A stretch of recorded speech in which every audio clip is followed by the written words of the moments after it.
Écrire, c'est structurer la pensée. C'est raconter, transmettre, convaincre, rêver. Mais aussi coder, soigner, éditer, enseigner. Car l'écriture est partout, elle façonne notre monde. Bienvenue dans le podcast Euphonie. Nous y explorons l'écriture sous toutes ses formes. De la typographie au copywriting, du journal intime au code informatique, nous décortiquons ensemble les disciplines qui reposent sur l'art des mots. Métiers éditoriaux, procédés créatifs, enjeux techniques. Des disciplines qui, a priori, n'ont rien en commun. Prêt et prête à plonger dans les coulisses de l'écriture ? Bienvenue dans le podcast Euphonie, le podcast sur l'écriture sous toutes ses formes chez Assonance. Et après avoir parlé rédaction web, écriture créative, calligraphie et jeux de mots, aujourd'hui dans Euphonie, on plonge dans l'univers de la radio. On considère souvent le fait d'écrire comme on parle comme un défaut parce que c'est particulièrement ce qu'il ne faut pas faire en presse écrite notamment ou en rédaction web. Mais derrière la spontanéité d'une chronique ou d'un billet d'humeur se cache un véritable travail d'écriture, et pas n'importe laquelle. C'est une écriture radiophonique, une écriture pensée pour être dite, entendue et incarnée par une voix. Et pour en parler, j'ai invité une personne qui n'est pas du tout étrangère à tout ça, puisque c'est un ex-animateur et directeur d'antenne chez RJR, Radio Jeune Reims. Bonjour James Geoffroy. Bonjour Hélène. Ravi d'être là. Je suis très heureux d'être avec toi, vous. Oui, nous, tu peux dire nous. Ah d'accord, ok. En tant qu'agence, mais oui, moi Et avec toi. Donc on disait que tu n'étais pas étranger du tout à la question de l'écriture radiophonique, puisque tu as travaillé le sujet des années et des années. Oui. Qui es-tu, James ? Je suis, comme tu l'as très bien dit, un ancien animateur radio et responsable d'antenne de radio associative à Reims, RJR, que je porte toujours dans mon cœur. D'ailleurs, j'y fais toujours quelques petites émissions et quelques créations musicales. Ok. Mais en tout cas, j'ai laissé de côté toute cette vie de radio qui m'a habité pendant pas loin de 40 ans. 40 ans ? Ouais, effectivement, ouais, oui, puisqu'en fait, j'ai commencé à faire de la radio en tant que bénévole à l'âge de 16 ans, et aujourd'hui j'en ai 55, donc voilà, 39 ans de radio, tout d'abord donc par la passion, le côté radio associative, avec donc le partage avec des copains, tout ça, au début la blague, et puis l'envie au fur et à mesure d'en faire mon métier. Et donc de me professionnaliser en tant qu'animateur radio. Et le fait est qu'à force de faire ça, tu acquiers des réflexes, tu vois, des choses que tu apprends par le biais des règles d'antenne, par les choses qu'on t'impose lorsque tu travailles à la radio. La bonne façon de prendre l'antenne, les choses à dire, les choses à ne pas dire. Enfin voilà, tout ça, tu l'apprends au fur et à mesure de ton expérience. Et puis ensuite, tu rajoutes des cordes à ton arc de simple animateur. Tu deviens un peu plus impliqué dans la promotion, le développement de la marque. Et puis aussi, tu travailles les partenariats. Et puis enfin, sur les 14 dernières années donc, de ma carrière radio. Rien du tout en somme. Voilà, très peu. J'ai travaillé donc à cette fois manager une radio associative. Voilà. Et au final, c'est en commençant de manière bénévole ou associative que tu acquiers le plus de compétences, parce que tu fais tout à la fois. Oui. Et sur la durée, tu deviens professionnel. Ça, c'est bien que tu en parles, parce que beaucoup de gens pensent qu'il faut passer par une école, qu'il faut absolument faire des stages avec des professionnels, des journalistes. Alors, je ne vais pas dire qu'il ne faut pas faire ça, c'est très bien de le faire, mais ça n'apporte peut-être pas nécessairement une expérience concrète. Chez nous, en tout cas, en radio associative, et je ne parle pas que pour RJR, c'est pour l'ensemble des radios associatives, c'est un vrai vivier de nouveaux talents. Et c'est là, en général, que les gens essayent de faire des choses, de créer. C'est un vrai laboratoire. On a le droit d'avoir des réussites, on a le droit d'avoir des échecs, de se planter, alors que sur une grosse radio commerciale, une radio professionnelle, on te demande de surtout ne pas te planter. Ah ouais. Et justement, le brouillon, le test comme ça, c'est comme ça qu'on apprend le plus. Et c'est le cas dans plein de métiers, en fait, parce que Oui. c'est aussi le cas dans l'écriture, même créative, en fait. On s'amuse, on essaye, Et puis on découvre ce qu'on aime et ce qu'on n'aime pas, quoi, finalement. C'est ça, exactement. Et encore une fois, ça n'a pas de prix, ça a une valeur considérable. On apprend de plein de personnes. Moi, j'ai appris de gens qui ont été mes mentors à un moment, et puis je suis devenu le mentor de plein de jeunes aussi à un moment dans ma vie. Ça switch. Et c'est ça qui en fait, aujourd'hui est reconnu. Au début, c'était pas facile de faire reconnaître une expérience bénévole.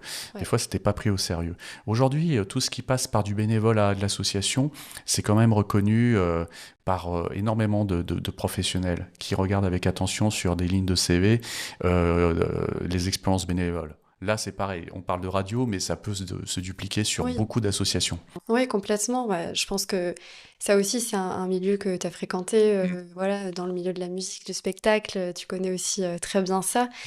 T'en as pas parlé, mais il y a aussi ta casquette de DJ. Oui, c'est ça. Oui, ouais, je suis un garçon un peu touche à tout, mais en tout cas, c'est toujours en lien très, très étroit avec la musique, ouais. Ouais.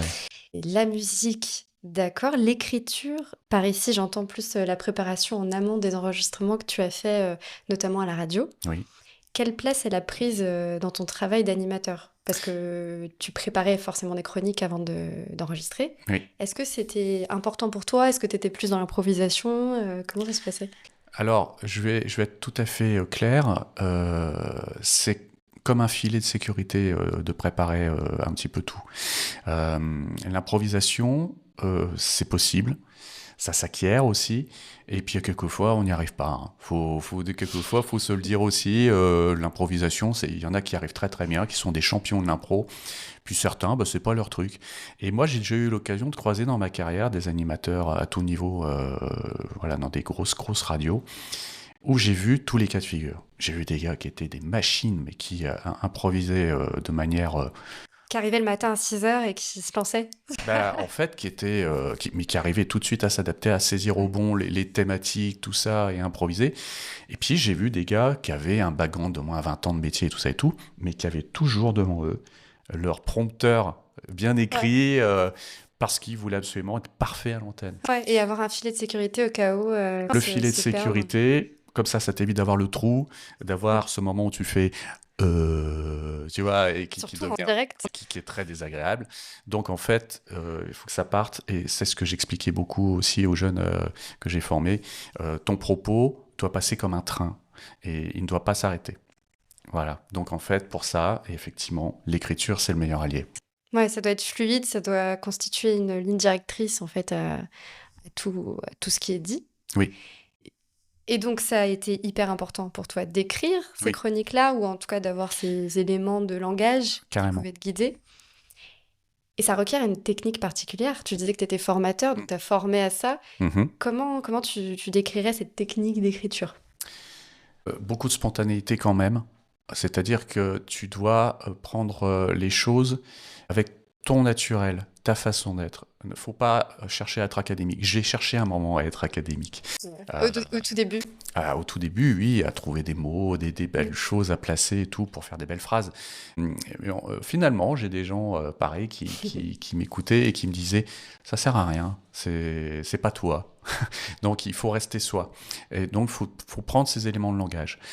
Euh, donc, les bons, par contre, les bons éléments de langage, parce que quelquefois, on a aussi des tics de langage. Ouais. Ceux-là, il faut savoir de temps en temps les mettre de côté. Je dis pas qu'il faut s'en passer, mais il faut les mettre de côté, essayer d'en avoir conscience pour éviter de faire de la répétition. C'est aussi ça le danger dans les métiers où on est au quotidien devant un micro, c'est de tomber dans une sorte de routine et de répétition. Et on l'entend ça au son, les répétitions. Ça peut être quoi par exemple? Au-delà des E ou des... Les mots de liaison. Ouais. Un truc tout simple qui a eu beaucoup de succès ces dernières années auprès des jeunes, le du coup. Ah oui. Du coup, c'est devenu un mot mais qui passe partout, Ouais. mais surtout qu'on met à toutes les Qui sauces. se répète énormément. Et Et dans une même phrase, ou enfin, en tout cas dans plusieurs phrases à la suite. voilà. Et il y a un jeu d'ailleurs, je sais pas si tu connais, donc il y a le ni oui ni non. Oui. Et récemment, j'ai un ancien collègue Mmh. qui m'a dit bon, aujourd'hui, on dit pas du coup. Pas mal. Et c'était hyper dur. Ouais. Un exercice super compliqué. Moi, j'arrêtais pas de le dire déjà. Donc, j'étais remise sur le côté. Éliminé tout de suite. Mais c'est là que j'ai réalisé que c'était en tout cas des termes des termes qu'on utilisait beaucoup trop. Et je l'avais pas réalisé à la radio, en tout cas. Ouais, c'est des choses en fait qu'on n'a pas en tête parce que bah, c'est comme ça, c'est notre façon d'être au quotidien et c'est automatique. En fait, ce sont les automatismes. Et c'est ça le danger, les automatismes dans nos métiers.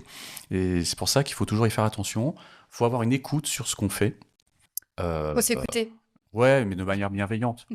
Faut pas non plus être trop strict avec soi, parce que moi, des fois, je vois des jeunes qui limite qui se fouettent le dos en disant ouais, c'est C'est pas bon, nul, c'est c'est pas nul. bien ce que j'ai fait.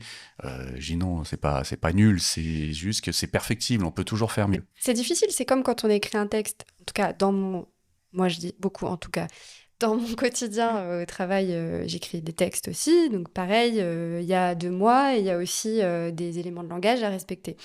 Et souvent, donc je me relis, mais quand on me relit, je sais que je vais avoir ce côté Hmm. je sais qu'il y a ces éléments-là que j'aurais pas dû mettre et après coup, forcément. Donc faut avoir ce côté aussi bienveillant envers soi. Je pense aussi dans l'écriture textuelle. En fait, Oui. c'est un peu pareil. C'est quand on produit quelque chose. Et c'est quoi qui va différer? Parce que donc c'est quelque chose qui est dit, c'est de l'oral. La différence entre l'écriture radiophonique et de l'écriture télévisuelle, parce que Ah, télévisuel. c'est deux choses différentes. Moi, je maîtrise pas bien la télé, Ouais. donc je vais pas trop m'engager sur ce terrain sur lequel on pourrait après me reprocher C'est de dire des choses. Bah peut-être, ouais. Et puis il y a aussi le fait de capter l'image, tu vois, Ouais. On voit le visage. on voit le visage. Radio, non. Non, Mais mais il y a quand même dans les similitudes le fait qu'on doit avoir une certaine jovialité quand même au micro. sourire au micro. Tu l'as Exactement. souvent dit ça. Ouais. C'est important parce que on transmet énormément de choses par la voix. De la chaleur humaine, et puis aussi bah, des émotions. Et c'est vrai que quelqu'un qui ne sourit pas devant un micro, en fait, sa voix elle va être très terne et monocorde, voire même indigeste au bout d'un moment. Donc, il faut toujours penser que les gens qui sont de l'autre côté ont besoin d'avoir quelque chose d'agréable à entendre. Euh, et même quand il faut donner des mauvaises nouvelles, malheureusement, Ouais. pour un journaliste qui n'ont pas toujours le beau rôle, les journalistes, eux, ils jouent un petit peu à adapter, à moduler leur voix en fonction bah, de l'info qu'ils vont balancer. On peut faire à l'écrit avec des termes, voilà, des adjectifs. Exactement. On peut jouer avec la langue facilement, mais c'est vrai qu'à l'oral, il faut quand même donner un ton et une atmosphère, sans être critique tout le temps. Oui, et puis surtout, attention à pas trop donner de parti pris normalement quand on est journaliste. Normalement, Ouais. il y a un caractère de neutralité qui doit prendre le dessus aussi.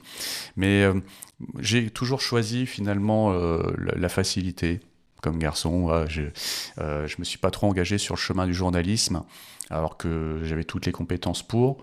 J'en ai fait un petit peu. Tu as été journaliste pendant plusieurs années, Oui, finalement. voilà, mais Sans la carte de presse. sans la carte de presse, et puis surtout, il y a des choses quand même dans le métier de journaliste que je ne maîtrise pas. Donc je suis resté sur le volet, on va dire, animation, chroniqueur, ça me définit mieux. Mais ça n'empêche pas que tu peux quand même enseigner les grandes... Les grandes lignes du journalisme, C'est ça, bien sûr. c'est quelque chose que tu maîtrises. Oui, je parlais de la différence entre la lecture à l'oral, à la télé, à la radio. Quand tu lis un texte écrit et quand tu veux le faire entendre, il y a encore aussi une subtilité. C'est pas la même expression. Lire un texte en spectacle, par exemple, et lire un texte à la radio, on est encore dans des choses totalement différentes. C'est une Même s'il y a interprétation dans les deux cas, moi je pense que c'est une interprétation dans les deux cas, l'interprétation théâtrale Ouais. pour la scène et l'interprétation journalistique ou animation radio, et un petit côté comédien quand même chez un animateur. Et donc, tout ça pour dire, le texte écrit pour l'oral, il appartient à celui qui l'écrit. Donc il y a toujours quand même une partie d'improvisation, de spontanéité qui reste... Et en fait, voilà, s'il faut retenir, c'est que ce texte-là, ce texte de la radio, en tout cas qui a pour vocation à passer devant un micro, il t'appartient. Il peut pas être à quelqu'un d'autre. Okay, Parce que c'est toi qui l'as écrit. C'est ton langage, en fait, que tu as jeté sur le papier. Alors que quelque chose qui est de l'ordre de la presse écrite ou un livre ou un extrait d'une pièce de théâtre, enfin, peu importe, c'est un texte qui ne t'appartient pas. Donc lui, tu dois t'en emparer et l'interpréter à ta façon, mais en tout cas, tu dois t'en emparer. Alors que un texte qui est à la radio, une information que tu vas donner, là aussi, dans la méthode de travail qu'on donne quand on est dans notre radio, c'est de toujours réécrire un tant soit peu le texte. Voilà, il y a une base de travail, on va dire, voilà, l'info, c'est les 5 W, où, quoi, quand, comment, pourquoi, et j'en passe. Qui est valable dans d'ailleurs tout un tas d'éléments textuels qu'on écrit, que ce soit dans le marketing ou dans la promo, Journalisme, partout. assurance, toutes ces choses-là, c'est le b.a.-ba pour comprendre un fait. D'ailleurs, même quand on envoie un message pour une invitation pour aller boire un verre avec des amis, c'est une sorte d'interview, qui, quoi, comment, pourquoi. Dispo ce Voilà, soir pour aller boire un verre à tel Voilà. endroit. Et puis après, on s'amuse à rajouter plein d'éléments. Exactement. Mais en tout cas, c'est ça qu'il faut avoir en tête. Donc, on part de ce postulat. Et après, eh bien, chacun, chacune, va le réécrire à sa sauce. Et ça n'en est que mieux après dans le rendu à l'antenne. Tu parlais d'une patte à avoir, Mm. d'une personnalité. Toi, c'était quoi la tienne? Je sais pas, on m'a toujours un peu défini comme un gendre idéal, moi. Ah oui, d'accord, ok. Voilà, Bon, sous tout rapport. ouais, le garçon gentil, le gars aimable, celui, voilà. C'est le côté neutralité journalistique. C'est un peu ça, ouais. Ouais, le gars qui dérange pas quand il y a une soirée, on est content de le voir et en même temps, si on le laisse dans un coin, c'est pas gênant. Ok, t'as toujours réussi à te placer dans ce statut-là de C'est le ressenti que j'en ai eu moi. équilibré. Après, je sais pas si les gens me voient comme ça, mais moi, j'ai toujours eu un peu cette impression d'être le gars un peu passe-partout. Et c'était comme ça que tu travaillais quand tu démarrais tes chroniques, t'essayais de rentrer dans ce personnage-là, ou toi, t'avais une autre image? Non, j'y pensais même pas à ça. Ouais. En fait, non, au contraire, je pensais plutôt à la personne que j'allais avoir en face de moi, ou les personnes, parce que des fois, tu peux avoir un échange avec plusieurs personnes. Hein. C'est de comprendre pourquoi ils sont là, qu'est-ce qu'ils font et qu'est-ce qu'on va mettre en évidence aujourd'hui. C'est vraiment ça, moi, la partie préparation en fait de mon passage à l'antenne, c'était ça. De savoir à qui on parle ou à qui on s'adresse en interview, parce qu'il y a plusieurs types de chroniques. Il y a les chroniques qu'on écrit pour informer tout simplement les gens, puis il y a celles qui sont plus des formats interview, Mhm, où là, pour le coup, tu essayes de poser des questions à des personnes que tu as invitées, bien sûr. que tu as conviées. Toi, tu préférais quoi entre les deux? J'aime bien les deux, mais c'est vrai que l'échange avec une personne, c'est toujours plus enrichissant. Ouais. Ouais. Ouais, ça crée plus de richesse dans l'échange et Ouais. tu apprends des choses finalement. Tu apprends des choses au passage. Ça, c'est vraiment une vraie richesse de nos métiers. C'est que finalement, on enrichit notre culture générale un peu tous les jours. Oui, c'est vrai. Mm. Ouais, je pourrais en dire tout autant dans Ouais. mon travail au quotidien. Pas des choses des fois qu'on a forcément envie de découvrir, mais qu'on découvre par le biais de... Ah oui, quelquefois, ça vient à toi. Hein. L'information, quelquefois, elle vient à toi naturellement. Mais et des fois, tu te dis, bah tiens, c'est intéressant, ça. Je vais aller creuser la question. Et là, après, c'est ta curiosité qui fait le boulot. Tu avais des formes de tics, d'astuces que tu utilisais à chaque fois dès que tu entamais tes chroniques à l'écrit, ou est-ce que tu avais des espèces de mécanismes, des réflexes type... Oui, euh, je vais te dire oui. Forcément, Oui. on a encore une fois, ce quotidien qui fait que tu as l'urgence aussi, quelquefois. Ouais. T'es quelque chose. Demain, il faut se dépêcher. Dans 2 minutes, il faut se dépêcher. C'est à l'antenne en direct. C'est à l'antenne pratiquement. T'as la personne, t'es déjà à l'antenne, t'es déjà avec le journaliste qui est en train de faire les infos, t'as la personne qui arrive. Toi, t'es déjà devant le micro, tu dis je fais comment? Donc je regarde vite fait la personne, j'écris sur le on parle de quoi? Voilà, tu vois, ça arrive, ça arrive. Ouais. Alors après, je déconseille ça à toutes les personnes qui apprennent ce métier. Ça vous arrivera un moment, mais C'est pas évitez. facile à vivre. Enfin, c'est pas évident. C'est jamais confortable en tout cas. Bon, je peux pas dire que c'est dangereux parce que les métiers dangereux, c'est pas les nôtres. Hein. Ce sont pas les nôtres. tombe pas d'un échafaudage. Non, voilà. Mais après, dans certaines rédactions, hein, parce que là, quand même, il y a des gens qui font les choses beaucoup plus sérieuses que moi, je trouve, plus sérieusement, c'est que là, il y a des enjeux éditoriaux, il peut y avoir des enjeux politiques. Enfin, voilà. Donc là, c'est valable à tous les étages de ce que je dis. Je pense à notre pauvre Léa Salamé qui s'est fait... Ben ouais, mais pour le Parler. coup, on avait l'impression. Enfin, j'ai rien contre cette femme dont j'admire le parcours quand même. Hein, elle a un parcours honorable. Mais on a l'impression qu'on avait en face de nous, hein, une débutante. Oui, oui, ou en tout cas qui était pas du tout adapté, enfin qui avait un discours pas du tout adapté aux 20 heures à ce moment-là, et on sait pas trop ce qui lui est passé par la tête. Il y a eu quelque chose en tout cas qui a fait que ça s'est pas passé comme c'était prévu. Oui, Alors est-ce que c'est parce qu'elle a eu un défaut de préparation oui. de cet échange, une mauvaise information dans ce qu'elle avait. Sa rédaction aussi. Voilà, Parce qu'elle est pas toute seule aussi. il y a des explications, forcément. Donc c'est pour ça qu'on tire pas sur l'ambulance, mais en tout cas, ça peut amener à ça. Oui, oui, ça peut être en tout cas à plus grande échelle, parce que Oui. oui, comme tu le disais, hein, ça dépend des enjeux éditoriaux et tout. Donc tu avais quand même des petites habitudes. Quand tu savais que tu n'avais pas de temps pour préparer. Ouais, on se raccroche aux branches. On fait comme on peut. Alors, la chance qu'on a, c'est que au bout d'un moment, il y a des gens qu'on identifie. Il y a Ouais. des gens, on sait qui ils sont, ce qu'ils font. Donc, on y va pas feutré, mais on y va. On se lance, voilà, vous faites ça, tout ça. Et puis, il faut s'autoriser quelquefois à se planter. Hein. Quelquefois, Et être honnête. mais il faut être honnête, il faut le dire. Ah bah pardon, j'avais pas la bonne information, mais du coup, dites-nous ce qu'il faut retenir. Et ça, c'est bien aussi d'avoir l'honnêteté de dire qu'on se trompe. Ouais, parce que l'information, de toute façon, elle est jamais en permanence véridique, quoi. Elle est toujours en train Elle évolue. d'évoluer. Elle évolue de toute façon, et puis si par contre elle n'évolue pas, que c'est un fait, que c'est comme ça, la personne en face, normalement, doit toujours nous donner les bons éléments.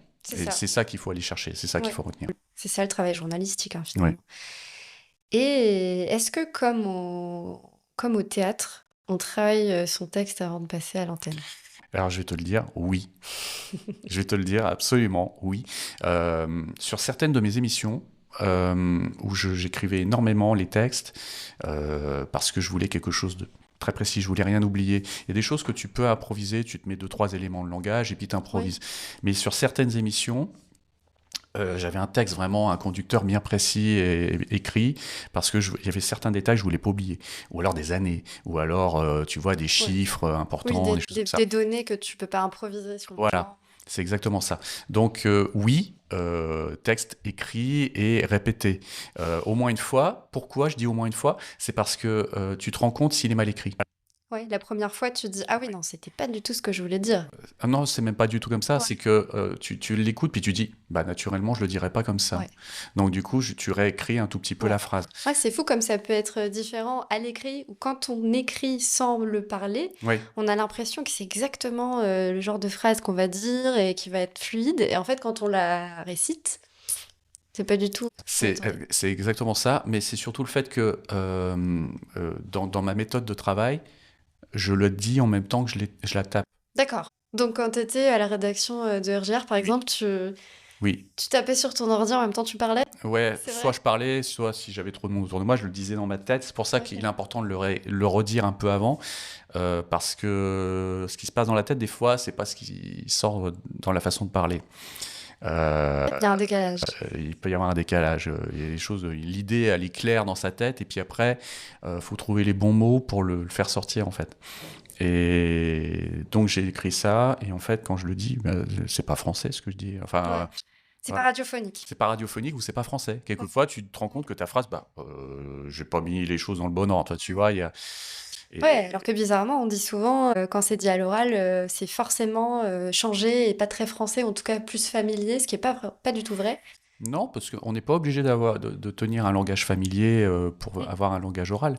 Mais en tout cas, ça facilite les choses considérablement, de se dire, je vais parler au micro comme tous les jours, comme dans la vie courante. Ouais. En fait, il faut qu'on ait l'impression d'entendre quelqu'un qui nous parle, que ça nous rassure et voilà quoi. Alors, outre le côté rassurant, c'est aussi ce côté naturel Ouais. que tu acquiers beaucoup plus facilement si tu prends tes mots du quotidien. Ouais, et bizarrement, c'est pas plus facile d'être naturel, alors que ça semble logique d'être naturel à l'oral, à la radio. Mm. En tout cas, pour avoir... et- T'as un petit peu de pratique aussi, toi. Je trouve que c'est pas du tout aussi évident que ce que l'on croit, en tout cas. En tout cas, là, tu l'as, ton naturel devant le micro. Oui, parce que je Je suis pas en constate. direct. Oui, mais même sans être en direct. Le direct, c'est un état de temps, dans l'espace-temps. Et puis c'est pas une... C'est comme tu disais, un format plus de conversation où dans tous les cas, on fait appel aussi à l'autre pour échanger. Et c'est un échange, en fait. En fait, ce qu'il faut se dire, je vais désacraliser ce mot direct pour beaucoup de gens que ça inquiète. Dites-vous que le direct vous permet encore une fois beaucoup plus de spontanéité. Ouais. Et dites-vous que si vous vous plantez, de toute façon, C'est en direct. De c'est toute fait. façon, ça sera C'est oublié. fait. Le mieux d'après. Et donc, comment se raccrocher aux branches? Reconnaître que c'était pas ça pas tout à fait ça qu'on voulait dire. On va apporter une précision supplémentaire, du coup. C'est vrai. Mais en fait, voilà, c'est la seule différence. Alors oui, quand on enregistre, on peut gommer les petites imperfections, on peut gommer là où on s'est un peu gouré. Et ben finalement, c'est pas si bien que ça, moi, je trouve. Ouais, avec le recul. Ok. Mm. Avec le direct, toi, tu préférais le direct parfois. J'aime bien l'imperfection, Mm, mm. parce que ça fait partie de nous. Et on est comme ça, normalement. On peut pas être trop parfait tout le temps. Mm, mm. Bah, la perfection n'existe pas, en fait. C'est surtout le fait qu'après, ça devient trop lisse et finalement insipide. Et puis parfois un peu de maladresse ou en tout cas de naturel, de personnalité, ça rend plus, ça donne plus envie d'écouter Humain. l'humain. Oui, c'est C'est ça, c'est l'humain. plus humain. Merci pour les mots. Ouais. Mais non, Et pour être tout à fait complet sur ça, il y a des gens, tu vois, qui arrivent des fois au micro, à la radio. C'est leur première fois devant un micro. Et ils peuvent être pétris de trac. Mais vraiment. Et ça, je le sais, j'en ai conscience. Et tu l'as vécu aussi, non? Je l'ai vécu, mais c'est vrai qu'avec le recul aujourd'hui, c'est plus le même trac. Mais il peut m'arriver de l'avoir encore. Ouais, Ça dépend en fait de qui t'as devant toi. ouais. Que tu as envie d'être parfait, tu as envie Mm. de faire la meilleure interview Mm. du monde, tu dis tiens, c'est une occasion unique, faut pas que je me plante. Mm. Voilà, c'est le seul truc maintenant qui peut me faire un peu flipper. Et quand tu parlais de ces personnes-là qui ont le trac, ça se ressent dans la voix ou Ouais, ça, c'est... ça se ressent dans la voix, qui va devenir chevrotante, ça se ressent dans l'attitude. Tu sens que la personne, elle cherche comment se caler sur la chaise, devant le micro, L'angoisse, quoi. ou s'en éloigner même du micro, tu vois. Et ça fait partie aussi de mon travail, quand je prépare ce genre d'exercice, d'expliquer à la personne qu'il faut qu'elle se rassure qu'on va avoir une conversation, comme on le fait actuellement, Hélène, et que c'est moi qui vais faire tout le boulot, en gros. Ouais.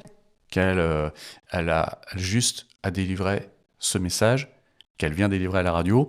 Et en plus, quand elle me dit « Oui, mais je sais pas comment je dis », mais je dis « Si, c'est forcément, vous le savez, puisque c'est vous qui faites les choses, donc vous connaissez votre sujet. » Oui, parce que t'as dû interviewer énormément de personnalités qui n'avaient pas prévu forcément d'être derrière le micro, qui n'avaient pas prévu d'être à l'antenne, mais qui étaient un peu, en tant que communicant, communicante de lieu ou de structure, devaient répondre à tes questions et devaient être face au sujet sans avoir forcément préparé la chose. Et c'est là que tu les rassurais.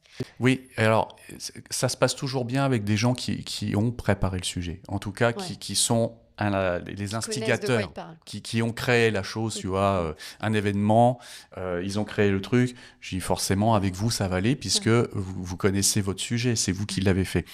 Là où c'est dangereux, et ça arrive malheureusement, c'est qu'il y a des gens qui créent des événements. C'est souvent dans des administrations, des choses comme ça.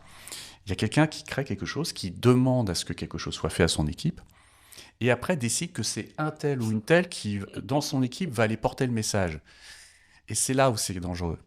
Oui, parce que c'est pas la personne en question. C'est pas la personne en question qui a toutes les idées, qui connaît bien le sujet et tout.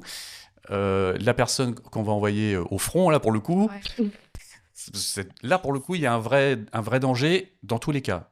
À la fois pour la boîte qui crée son événement, parce que la personne qui va amener le message connaît pas bien le truc, ou doit se raccrocher absolument à un communiqué écrit, et alors ça devient moche. Oui, c'est très protocolaire. C'est très protocolaire. Mais surtout, c'est un vrai casse-gueule pour la personne. Ça la met en danger. Et finalement, ça met en danger l'événement, quoi. Oui, oui. Ouais, Donc, c'est pas... c'est relou, hein, ça. Ouais. Donc ça, c'est pas cool. Donc ça, je le dis, si vous créez un événement, venez en parler vous-même. N'envoyez pas quelqu'un qui maîtrise pas le sujet. Voilà. Un casse-pipe, carrément. Et ben, écoutez les paroles du pro, en tout cas. Donc, en fait, il y a pas de secret, il faut avoir de l'expérience pour que ça se passe bien. Alors, l'expérience, ça aide énormément, bien sûr. Et l'expérience, encore une fois, je le redis, c'est savoir se casser la figure et voilà. Et puis, bon, ça arrive, hein. Franchement, à tout niveau de ma carrière, ça m'est arrivé d'avoir des petits couacs, hein. En interview, pour plein de raisons. Il y a quelquefois petits problèmes techniques qui te Bah, perturbent. Enfin, il y a plein de choses qui peuvent... puis les grands-parents disent, enfin, en tout cas les miens, il y a que ceux qui travaillent pas qui font pas d'erreurs. Exactement. Donc, de toute façon, l'expérience, ce n'est que ces erreurs sur lesquelles on apprend finalement après à s'améliorer. Voilà. Et Donc, c'est comme ça qu'après on trouve le ton entre naturel et impro et rigoureux et tout ce qu'il faut pour avoir en tout cas un texte radiophonique aussi personnel que bien travaillé ouais. et humain. Donc, ayez toujours ça en tête. Votre texte, il vous appartient. Si on vous file un texte en disant, tiens, voilà, je t'ai écrit ça et tout, relisez-le, transformez-le.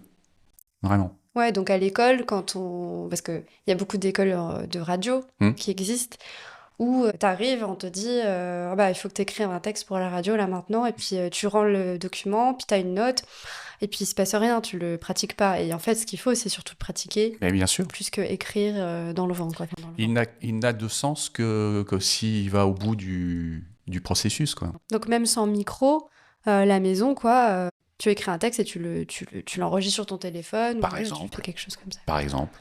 C'est le meilleur moyen pour les jeunes qui veulent s'entraîner de mieux comprendre s'ils sont bons, tout simplement. Donc, les petits dictaphones des téléphones, ça nous Ouais. aide. Ouais, ça marche, quoi. Ouais.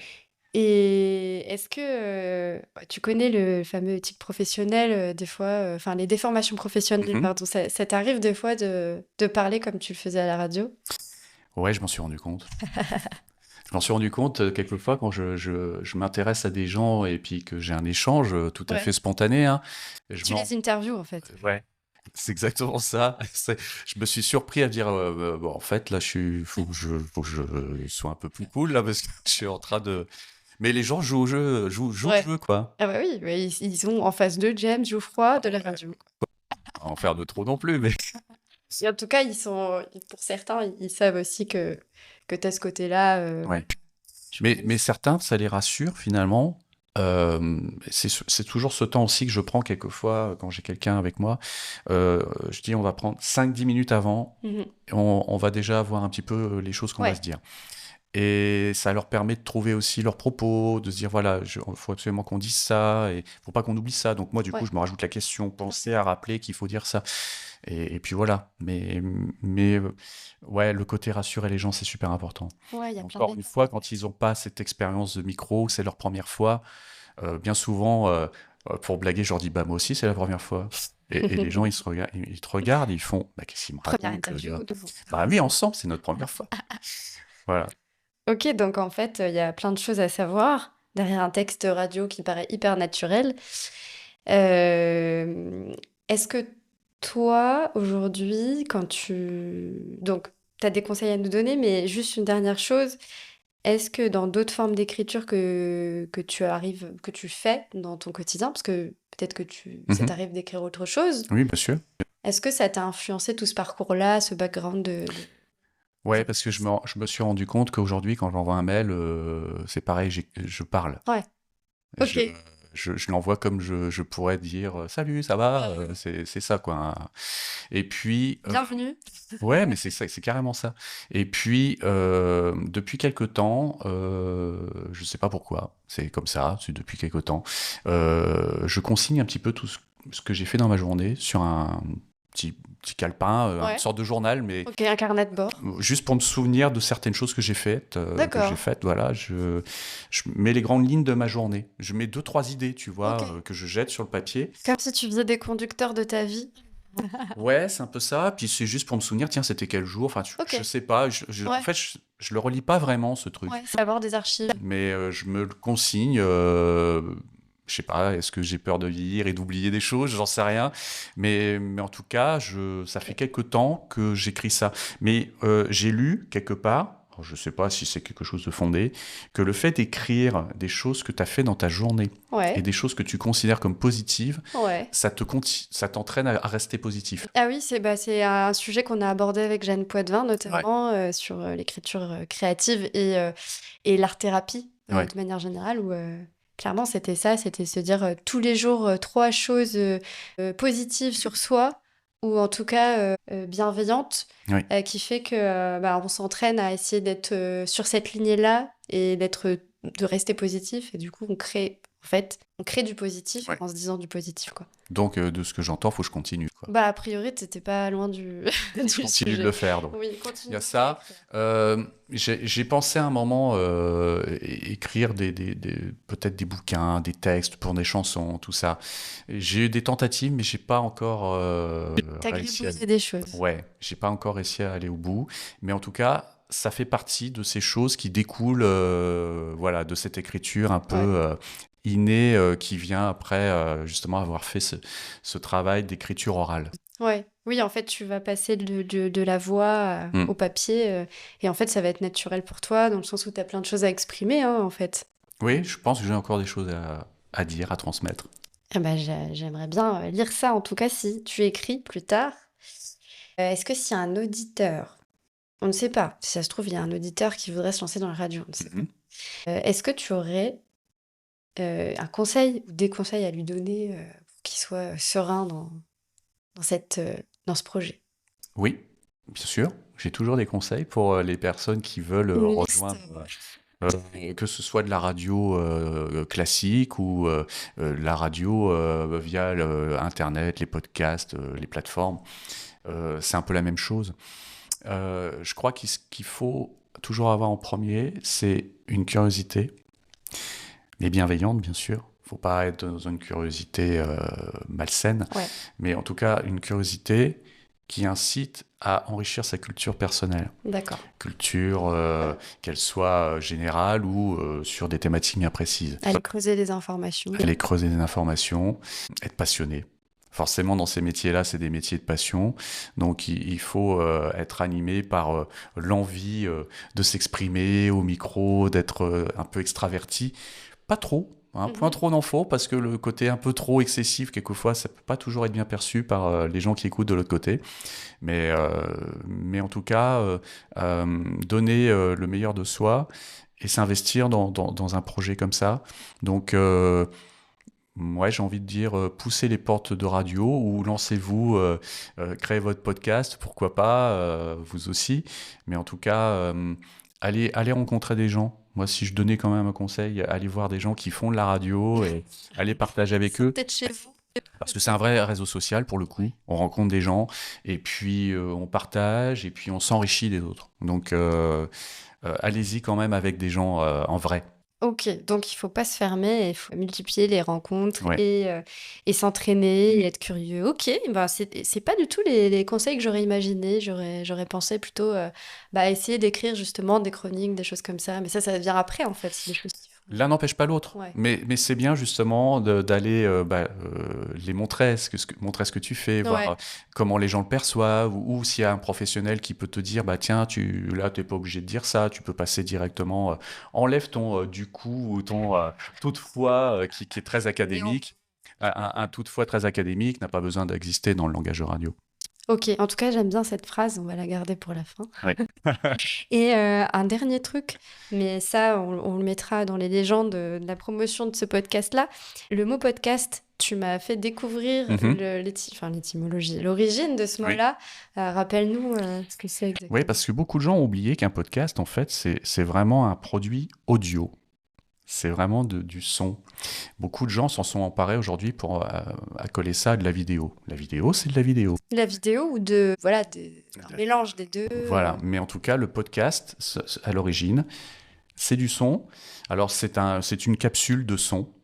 Et c'est né à l'époque donc de l'iPod. d'Apple. Donc ce mot vient vraiment de... S'il y avait D'un un placement de produit. produit, on pourrait dire que podcast a été inventé le mot par Apple quand ils ont mis ça sur iTunes, parce qu'en fait, ils ont contracté le pod d'iPod et puis cast de broadcast. Ouais. Broadcast, c'est de la diffusion, émission de radio, et ils ont créé un mot avec ça. Et ce mot-là qui existe maintenant dans le dictionnaire, je pense. Dans le dictionnaire, dans le monde entier, à une exception près, nos amis cousins québécois en ont fait un mot français qui n'y ressemble pas du tout, et c'est un balado. D'accord, j'adore ce mot aussi, c'est trop bien. C'est parce que en fait, tu vas écouter quelque chose quand tu es en balade, quoi. Oui, c'est vrai. Voilà. Ce qui n'est pas forcément vrai, parce que des fois, on l'écoute. Ouais, mais c'était vrai à l'époque. Quand les podcasts sont sortis, C'est tu avais vrai. forcément un iPod et puis après l'iPhone qui... Voilà. Mais bon, il y a un peu trop de placement de produits là d'un coup, mais... Oui, c'est vrai qu'on devrait peut-être pas à ce point-là, mais on l'a déjà. mais c'est parce que étymologiquement parlant, ça vient de ça. Ouais, c'est vrai, ok. Bon, en tout cas, je voulais qu'on le dise dans le podcast, justement, Ouais. parce que je trouvais ça intéressant et je suis pas certaine que tout le monde le sache. Non, c'est le premier truc que j'expliquais quand je donnais des cours à la fac. Voilà, bon, on aurait dû commencer par ça, mais on va le terminer par ça. C'est très bien aussi de garder ça pour la fin. Merci James pour tous ces savoirs et ces informations et cette expérience que tu nous partages autour de la radio, de l'écriture radiophonique. On en a appris beaucoup. Mhm. Et j'espère que tu auras matière à nous montrer ce que tu auras écrit plus tard si tu as écrit quelque chose. Peut-être. Et puis d'ici là, bonne continuation dans tes projets radiophoniques Mhm. et au-delà. Merci beaucoup Hélène pour ton accueil et continue d'être curieuse toi aussi, comme tu l'es déjà naturellement depuis que je te connais. Merci James. À très bientôt. Salut.